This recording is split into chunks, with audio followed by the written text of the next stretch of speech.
I'm joined by Fraser Cameron of the Globe in Dumfries. Hi, Fraser, how are you? Hello, I'm good, thanks. How are you? Yeah, good, thank you. First of all, before we start, I have to say congratulations on your recent award win. How are you feeling? It's still, even though I've been and done it, it's absolutely incredible still. Still doesn't quite feel real. Yeah, it's pretty cool. So we'll get on to that in a little bit. Just to say, you won and hopefully I'm going to get this right. You won the Food and Drink and Hit Scotland Legacy Scholarship Award, which was announced back in September, which meant you went down to London and you went to the Ritz and worked under John Williams. So we'll get back to that. It's been like quite a year for Scottish hospitality in terms of the Michelin Awards. Been here in February. John was up. I spoke to him. He was a really nice guy. But before we get into all that, we're going to talk about your origin story. Can you just tell us how you got into your career? Like what started your love of food and chefing? So I started in this industry as a kitchen porter at the age of 13. And originally it was just a kind of after school job just to get a little bit of better lunch money to have better lunches at school. And very quickly, I sort of fell in love with the camaraderie. You know, even though the dishwash area was through the back of the kitchen, you were always looking through, trying to see what the chef was doing. And that kind of opened up doors for me to, go and prep vegetables and go and make all the side dishes. And very quickly, I learned that this is awesome. This is something that I really enjoy doing. Um, my mum told me that I had to stay on to do fifth year at school, and I listened to her. And then you can imagine her reaction when I told her I was going to drop out of school and become a chef. And that was it went down like a lead balloon. But at the time, I'd set out my plan and my career path as such of where I wanted to go and what I wanted to do. And she eventually came around to the idea and supported me to do that. And it's from starting as a kitchen porter to then working in a local banqueting facility to moving away at 17 to Perth, working at Andrew Fairley's and Glen Eagles. And it's really just career's really just blossomed. It's been really good. After I worked at up in Perthshire, I moved into Edinburgh and was working for the Martin Wishart Group at the Honours. That was under Paul Tamburini. And I spent quite a bit of time at 21212 under Paul Kitching as well. And eventually I ended up back down in Dumfries at the Globe, where I was headhunted to come and be part of this new opening, this new restaurant that they had. And they wanted to, push the boat and do something really exciting, something a bit different from what Dumfries is used to. And I was in the fortunate position that I was able to come on board and help and, really kind of take the business to where it is now. And super grateful for that. Yeah, so you've done a lot in a short space of time. Like if so, your career when you sat down at after fifth year to sort of map it out, is this kind of where you thought you would be at this point? I think when I decided that I wanted to do this full time and that it wasn't just a stopgap job for a lot of people, um, my mum said that I had to push myself and to be the best that I could be. And I've always been quite a driven person. I've always been you know keen to compete and to do well and to grow as a chef, but also a person. And I think for me at the time, you set goals and they obviously change as you go through your career. But when I left school, I said, "Oh, I'm going to go and work at Andrew Fairley's and Glen Eagles," and I won the Andrew Fairley scholarship through Perth College, and that was awesome. I think it was 17 at the time when I had the chance to work there, and you go as you're a silly young boy, and very quickly you learn that this is the way and this is why we do it this way. And what I learned there was at that time in my career was worth its weight in gold. It really gave me a huge foothold into this industry. And when it came time to leave college in Perth and to move away from Perth again, I had to decide what I wanted to do, if I wanted to go and move into the city and push myself again, or do you take a not less difficult job, but less stressful job. And I've always been keen to, push myself and see what is possible, and it's always been fruitful eventually. Oh no, definitely. I mean, it's amazing, and the most recent achievement is this winning this award. So, do you want to tell us a little bit about what it is and what it entailed, like the competition to win? Yeah, so it was a scholarship set up by Hit Scotland and Scotland Food and Drink, and it was set up to commemorate having the Michelin Awards in Scotland for the first time, which is incredible. For, a country that's built on food and drink, and to be able to host the Michelin Awards, we couldn't ask for anything better as a country.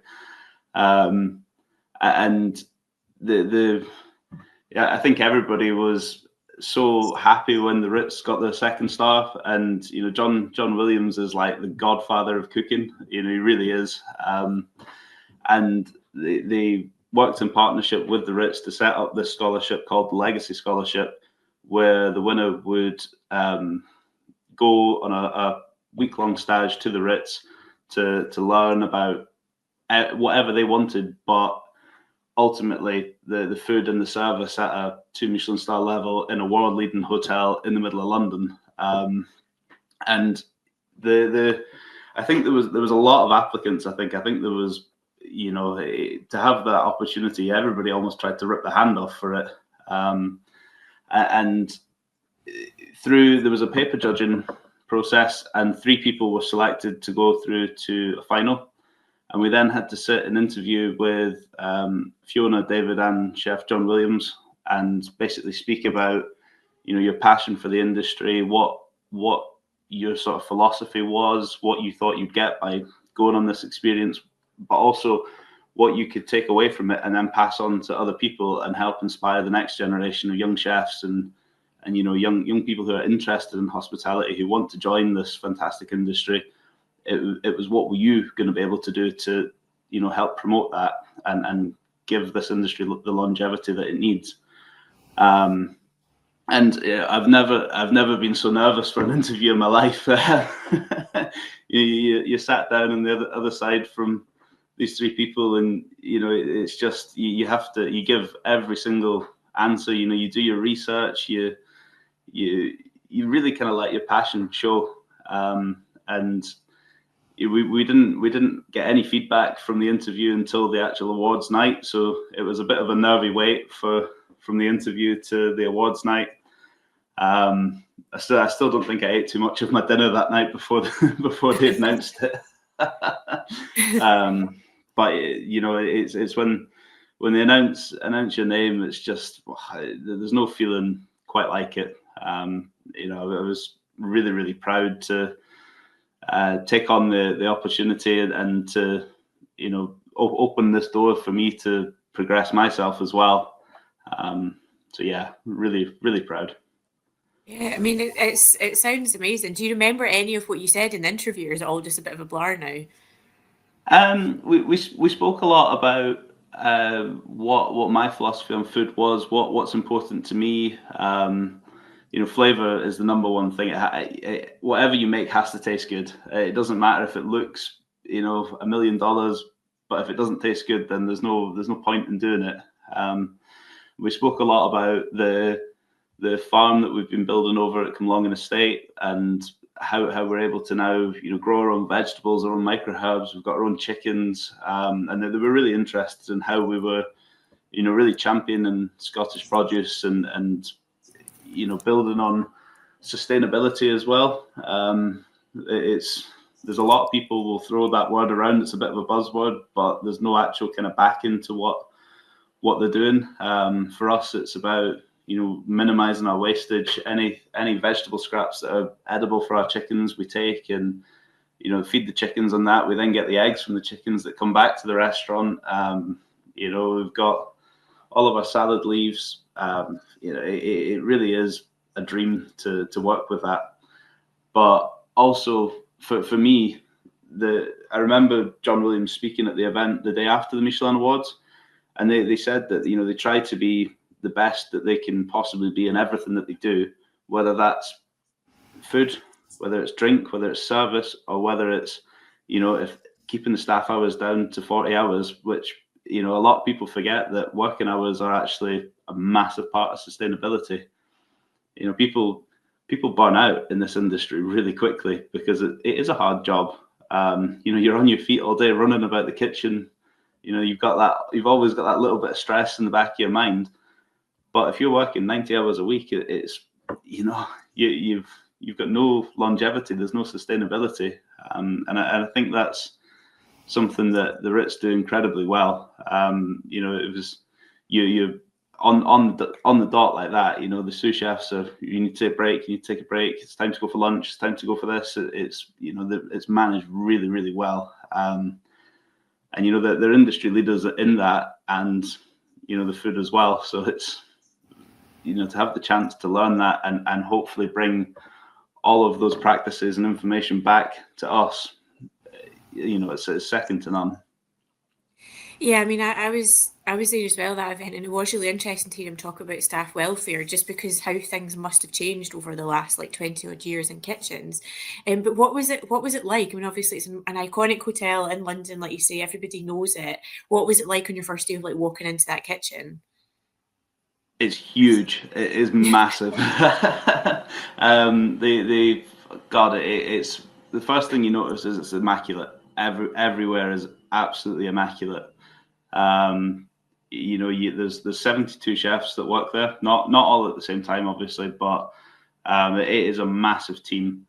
The kitchens, there's the kitchen's in the basement, and you have the main kitchen and the pastry service kitchen, and then in the basement from that you have the pastry prep where they do all the afternoon tea and every kind of big job for the pastry. It's a maze. It's huge, and the thing that really sticks out straight away is the passion. Everybody's pushing to do well, to better themselves, but to also push the standards of the food. This is a 2-star restaurant that's not doing just 20 covers or 30 covers for dinner. They're doing 70 lunches every day, 70 dinners every day, Monday to Sunday every week. So it's a busy place. But you see the way that everybody's working and the passion and the speed, the precision, and it's just, you stand there just in awe. It's really something to behold. Yeah, I mean, I can only imagine. I know the size of the hotel, so it would be really interesting to see. But what did the week look like? What were you doing? Did you go down around different stations? What did you what was it like? Yeah, so on my first day, I spent time in the garde manger section. I couldn't believe it for service that there's four chefs in the larder and eight chefs on the pass, and you're like, wow, this is. So we got to spend a bit of time there. They use something called an EvoGrow cabinet as well, which we're really interested in getting 2 of them for ourselves. So it was nice to be able to see how they integrate it, make it work for them. And that's all your cresses and microflowers and stuff that are grown and they're straight picked in the service, and the guests eating it 10 minutes later. There's no possible way to get any fresher than that. Tuesday I spent the whole day in pastry section, so I got to experience time in the bakery downstairs for afternoon tea, which the Ritz afternoon tea is iconic. They do 400 people a day for afternoon tea, which Wow. from we'll do 30 to 40 people for dinner, but 400 afternoon tea is just mind blowing. And I was really fortunate. I got to taste all the cakes, and so good. But we spent the whole morning. It was an early start. Spent the whole morning prepping for afternoon tea. Afternoon tea service starts at 11:30. The last seating for afternoon tea is 7 o'clock at night, and it's a 2-hour experience. So you could still be there at 9 o'clock in the evening doing afternoon tea, which is I thought that was eye opening, really. And then after we'd spent time, going through the afternoon tea, making all the entremets, the trolley cakes, I was then able to join the pastry service kitchen for lunch service, and that was really good. It's everything is just so precise, so clean. again, I got to taste all the desserts, so it was a really good day. The rest of the week I spent, kind of traveling around the kitchen. I spent time on the meat section, so we do all the meat sauce and the meat garnish. Time on the fish section, which did the fish sauce, fish garnish. Canapes, the veg section. A little bit of time in the prep kitchen as well, which was quite nice to see. They're really fortunate that they have a cracking team of people in there that everything is managed so well that that right from the way that the deliveries are accepted to labeling, stock rotation, everything is just, as John Williams said, the best it can be. What an environment to surround myself in. Yeah, I mean, it must have been amazing. So obviously we can't compare London and Dumfries because that wouldn't be fair. But what would be your main sort of takeaways from the experience that you want to sort of try and implement? I mean, you mentioned those herb fridges. I think they've got one in Elements up at Bearsden. I think I've seen that. Yes, it does. Yeah. They're cool. For me, I took an empty notebook and it's full.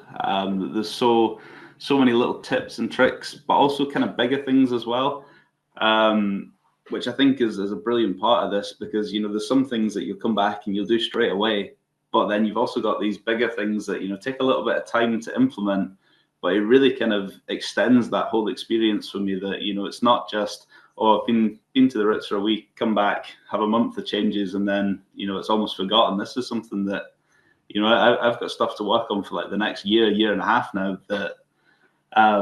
So that's really exciting.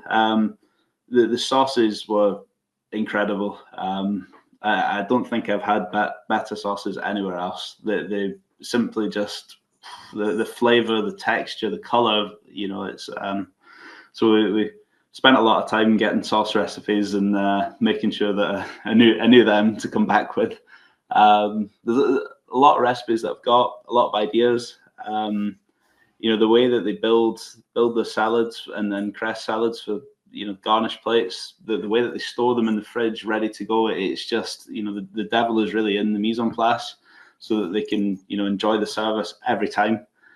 So that there's definitely so many little tips and tricks that I've got and going to implement. And did you also, you said everyone was really organised and striving for the best. Did you notice that, like staff welfare, like you're saying, people were talking about going for breaks and things? Is that the way it is run, the way he said? Oh yeah. With they've got a staff canteen where they do breakfast, lunch, dinner, afternoon snack, midnight snack. It's they're really, really well looked after. Obviously, as most big hotels, they've got laundry company, but it's you go in the morning, you get a mise en place apron, mise en place cloth. You then get a fresh white apron for service, a fresh white hat for service, and then it's another apron for doing mise en place in the afternoon. It really is world class for the staff as well, and I think that's so important for if you expect to get the best out of somebody, you have to invest in them, and you have to nurture them and give them the resources and tools and grounding to be able to excel. And I like to think that we give the young chefs opportunities to come in, and we always say that all you need is passion and the want to be here and the want to do well, and anything else can be taught. But yeah, the staff facilities at the Ritz are very, very good. And it's such a large team to cater for as well. But there was always like 3 or 4 options for hot food options for lunch, and 3 or 4 hot food options for dinner. They do it really, really well. Yeah, I mean, it sounds great. So you've talked about some ideas you've going to implement over the next year. What are your plans? Can you tell us any plans for the future, like from not just from what you've learned, but just in general, like what you've sort of got to this point? Are you going to enter any more competitions? Like what are you thinking? God, I've done a lot of competitions.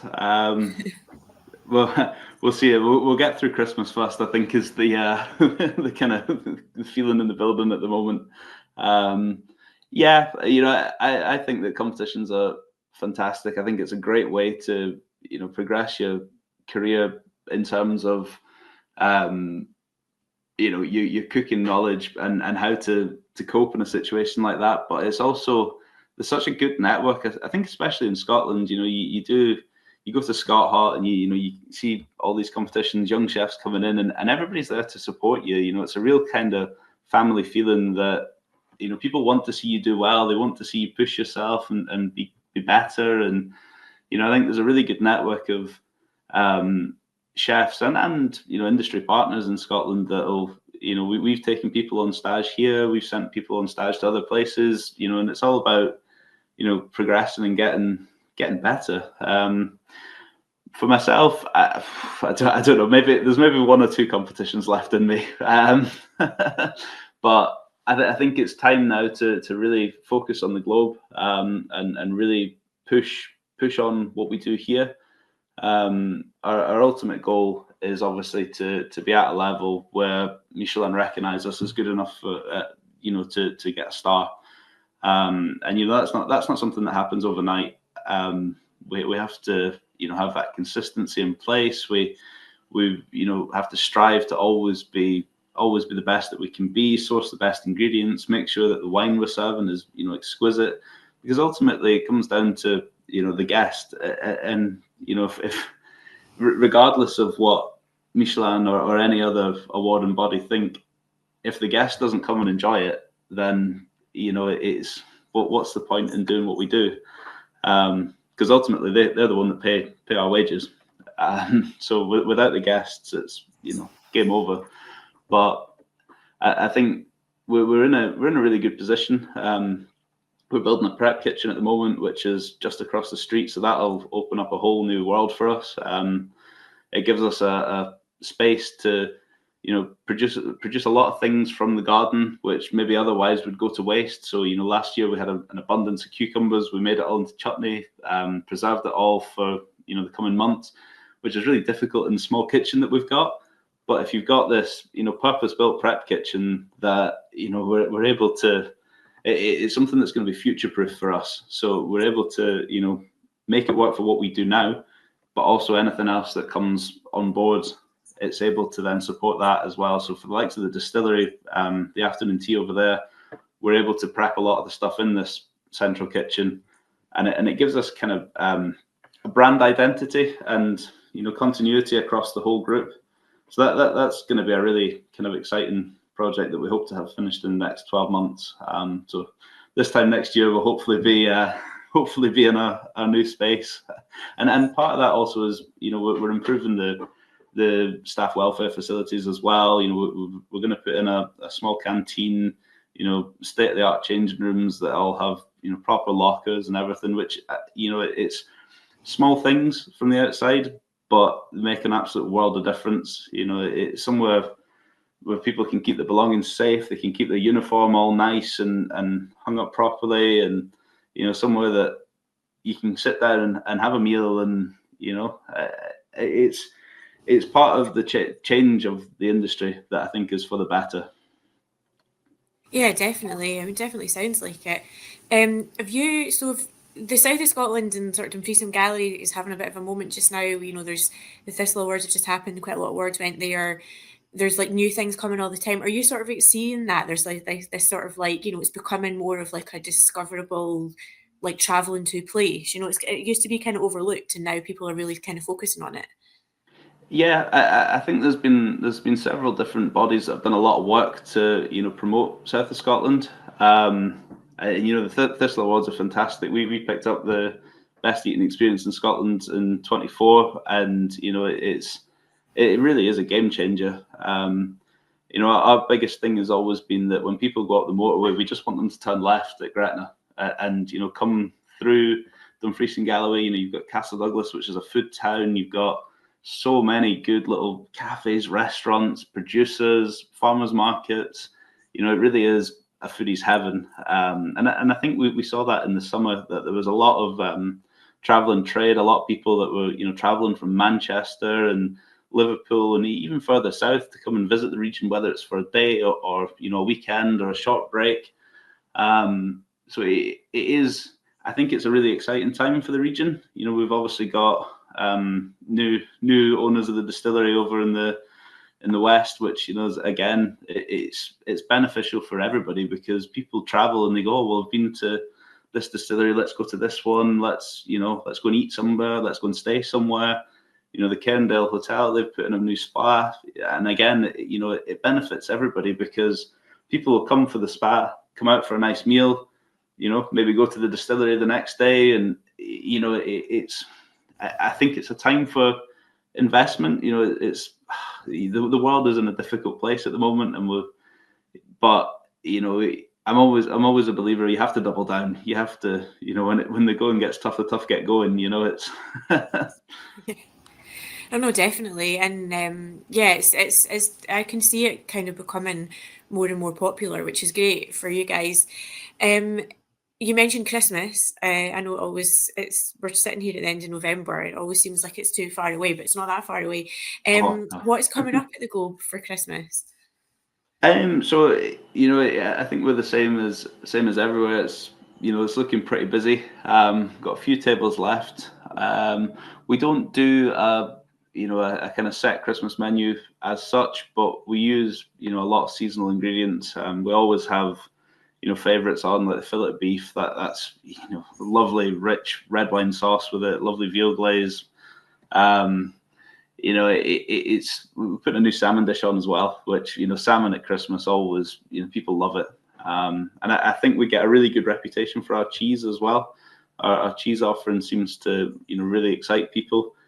So hopefully people come and have a good time. The big thing for us is New Year's Eve. That's our really kind of gala celebration dinner. It's been sold out for the last 4 years now. So I think there's maybe like 2 or 3 tables left. And what we do for that is a completely different tasting menu from what we offer on like the 30th. So it's a lot of work for us, but we see it as being our day and our night.